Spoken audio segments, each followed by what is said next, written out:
चलिए आज शुरू करते हैं उसी एक्सरसाइज में आगे के क्वेश्चन। एक्सरसाइज 13.3 चल रही थी। एक्सरसाइज 13.3 चल रही थी और इसमें 4 क्वेश्चन कंप्लीट हो गए थे। आज 5वां क्वेश्चन बताना है। इसके 4 क्वेश्चन कंप्लीट हो गए हैं, आज 5वां क्वेश्चन बताना है। 5वें क्वेश्चन में दिया है कि व्यास 12 सेंटीमीटर और ऊंचाई 15 सेंटीमीटर वाले एक लंबवृत्तीय बेलन के आकार का बर्तन आइसक्रीम से पूरा भरा हुआ है। एक बेलनाकार बर्तन है, एक बेलनाकार बर्तन है जो आइसक्रीम से पूरा भरा हुआ है।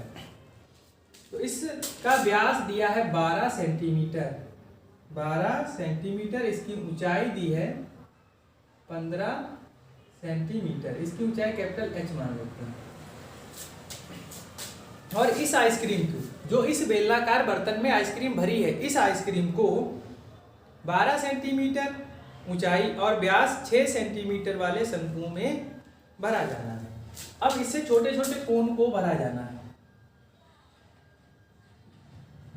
इस प्रकार से कोण भरे जाने हैं जिनका व्यास है 6 सेंटीमीटर और ऊंचाई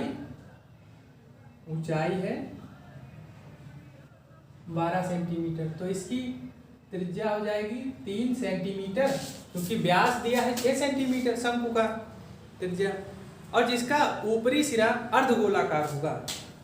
तो उन शंकुओं की संख्या ज्ञात कीजिए।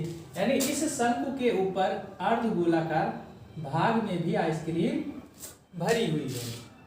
तो ये बताना है कि इस बेलनाकार बर्तन के आइसक्रीम से इस प्रकार के कितने शंकु भरे जा सकते हैं। क्लियर? यानी इसमें जितनी आइसक्रीम है उतनी आइसक्रीम सभी शंकुओं में भर देनी है। इसकी आइसक्रीम को शंकुओं में भर देना है। तो इसका मतलब है जितना आयतन इसका होगा उतना ही आयतन शंकुओं में भरी जाने वाली आइसक्रीम का होगा। चलिए हम याद कर लेते हैं। बर्तन की ऊंचाई h बराबर 15 सेंटीमीटर और इसकी त्रिज्या कैपिटल R मान लेते हैं। तो बेलनाकार बर्तन का व्यास 12 सेंटीमीटर है, तो 12/2 6, त्रिज्या हो जाएगी 6 सेंटीमीटर। शंकु की ऊंचाई 12 सेंटीमीटर दी है। शंकु की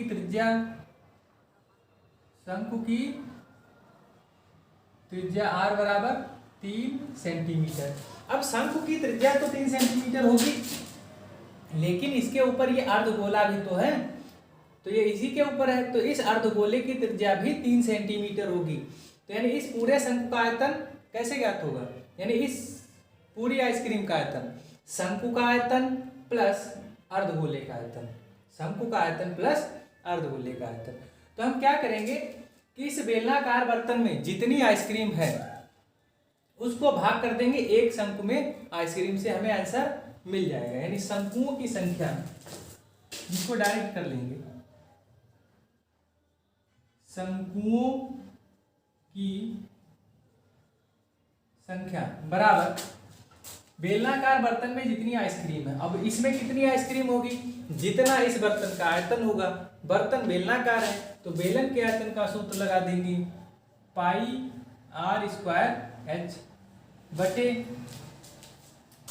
एक शंकु में कितनी आइसक्रीम है? एक शंकु में इस शंक्वाकार भाग में और प्लस अर्धगोलाकार भाग में।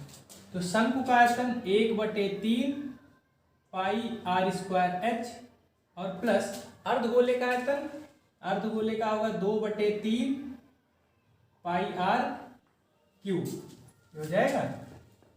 इसको हल कर लेंगे तो πr की वैल्यू है 6 का स्क्वायर 36 इंटू कैपिटल H 15 बटे इसमें और इसमें 1/3 पाई कॉमन है, 1/3 पाई कॉमन लेंगे तो यहाँ बचेगा r²।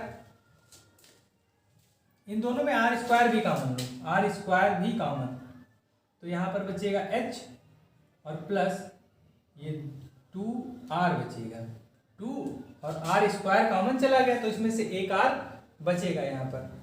तो ये पाई से पाई कैंसिल और ये 3 ऊपर चला जाएगा। 3 गुणे 36 गुणे 15/8। शंकु की त्रिज्या 3, 3 का स्क्वायर 9। शंकु की ऊंचाई दी है 12 प्लस 2 गुणे आर की वैल्यू है 3, तो 3 दूना 6 हो जाएगा, डायरेक्ट लिख दें 3 दूना 6। अब इसको इधर हल कर लेंगे। ऊपर चल रहा है 3 गुणे 36 गुणे 15, या 9 से इसको काट देते हैं। 9 एकम 9, 9 36, 4 बार में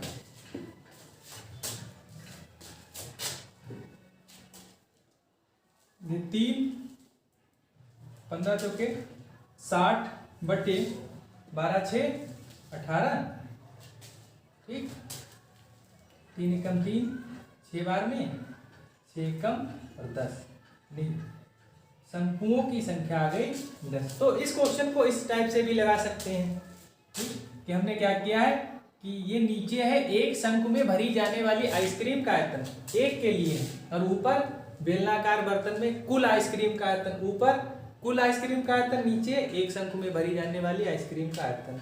तो एक शंकु में आइसक्रीम 2 भागों में भरी है। बस इसी पॉइंट को ध्यान में रखना है कि एक शंकु में आइसक्रीम 2 भागों में भरी है।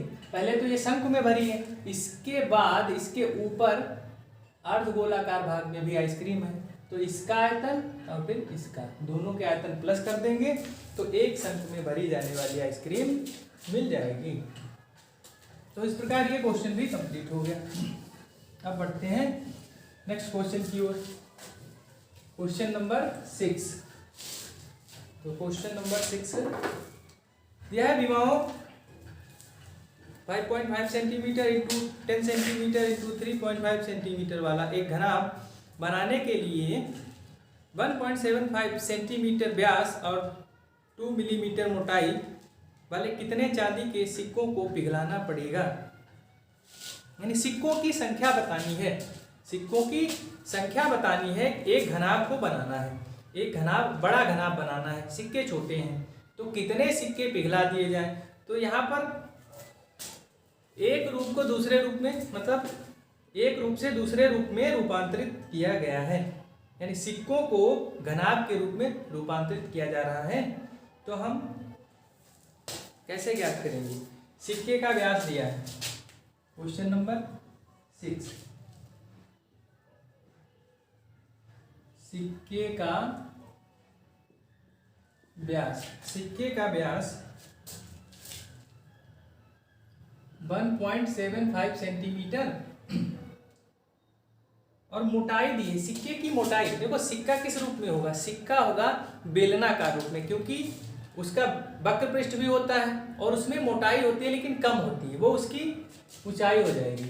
तो सिक्के की त्रिज्या क्या हो जाएगी, सिक्के की त्रिज्या 1.75 डिवाइड बाई 2 सेंटीमीटर, ये हो जाएगी सिक्के की त्रिज्या।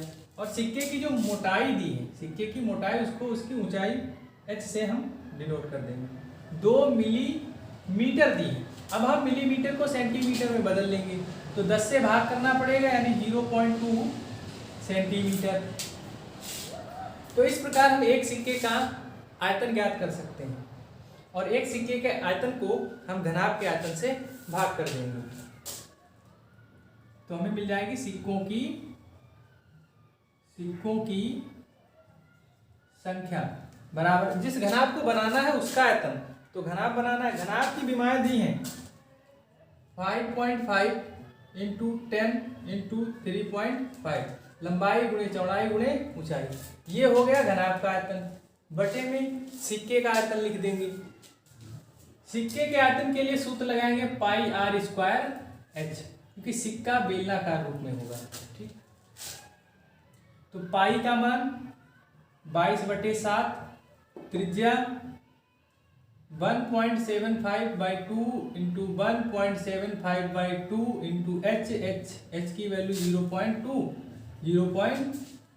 अब इसको सॉल्व कर लेंगे, 2 से ये कैंसिल 11, और इस पॉइंट को हटा दें इसके साथ, ये वाला हट गया, ये 55 हो गया, 5 बार में ये कैंसिल हो गया, तो ये इस 2 से ये वाला 2 कैंसिल, तो ऊपर ये 50 हो जाएगा, 3.5 डिवाइड बाई ये 7 ऊपर चला जाएगा, ये 1.75 इंटू 1.75। तो अब अगर हम यहाँ से ये पॉइंट हटाएंगे तो ऊपर 2 जीरो बढ़ाने होंगे, ये पॉइंट हटाएंगे तो ऊपर 2 जीरो, जितने पॉइंट दिख रहे हैं सब हटा लो, इसको हटा दो नीचे 10। अब कैंसिल हम कर लेंगे किसी छोटी संख्या से, ये 5 से कैंसिल होगा, 5 या 15 और 3 बचा, 3 35 हो जाएगा, 5 सत्ते 35, 5 या 15 और 2 बचेगा, 5 बचे 25 और ये कैंसिल कर देंगे 5 10 बार में, तो 35 से ये 35 अब कैंसिल हो जाएगा, फिर से 5 से कैंसिल कर देंगे तो ये आ जाएगा 35, 5 से कैंसिल करने पर, और ये 5 दूना 10, फिर ये 35,